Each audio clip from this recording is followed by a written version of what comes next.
आइलिन Collins ने ख़वातीन की राह में आने वाली तमाम रुकावटों या ग्लास सीलिंग को एक बार जब तोड़ा तो फिर कभी पीछे मुड़कर नहीं देखा।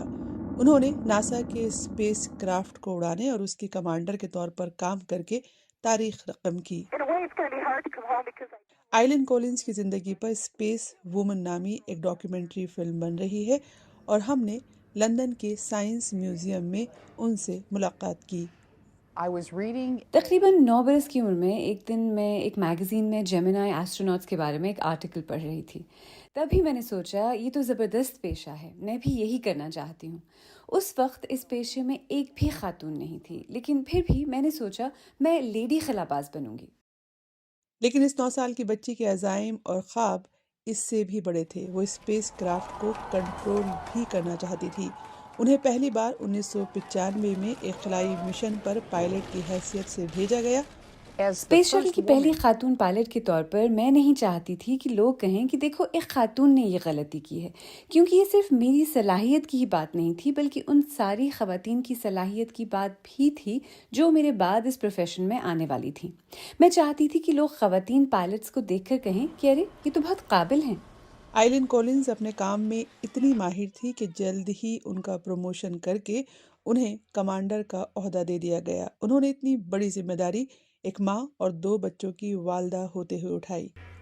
मुझे लगता था कि मेरे पास दुनिया की 2 सबसे बेहतरीन जॉब्स हैं, एक माँ की और एक स्पेस शटल कमांडर की। मैं आपको बताऊं, माँ होना स्पेस शटल कमांडर के काम से ज़्यादा मुश्किल है। लेकिन 2003 में एक शटल प्रोग्राम ने खौफनाक नाकामी का सामना किया।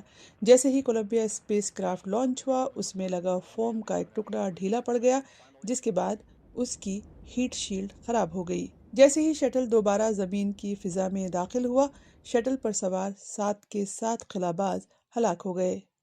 2 बरस बाद आइलिन कॉलिंस का इंतखाब इससे अगले मिशन के कमांडर के तौर पर किया गया, लेकिन उनकी क़यादत में लॉन्च होने वाले शटल को भी इसी तरह के अफसोसनाक तजुर्बे का सामना हुआ। शटल की कुछ फॉर्म टूट गई, लेकिन किसी को नहीं मालूम था कि किस तरह का डैमेज हुआ है।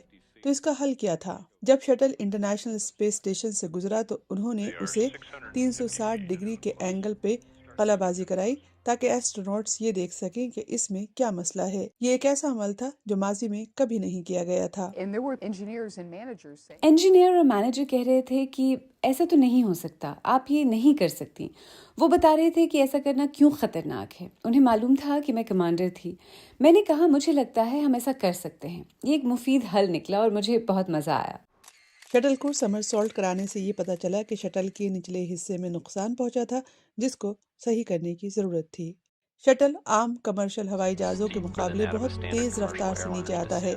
जहाज़ का अमला बाहिफाजत वापस आ गया और इस तरह से ये सफ़र इख्तिताम पर पहुंचा और आइलिन कॉलिंस का खिला का ये आखिरी सफ़र था।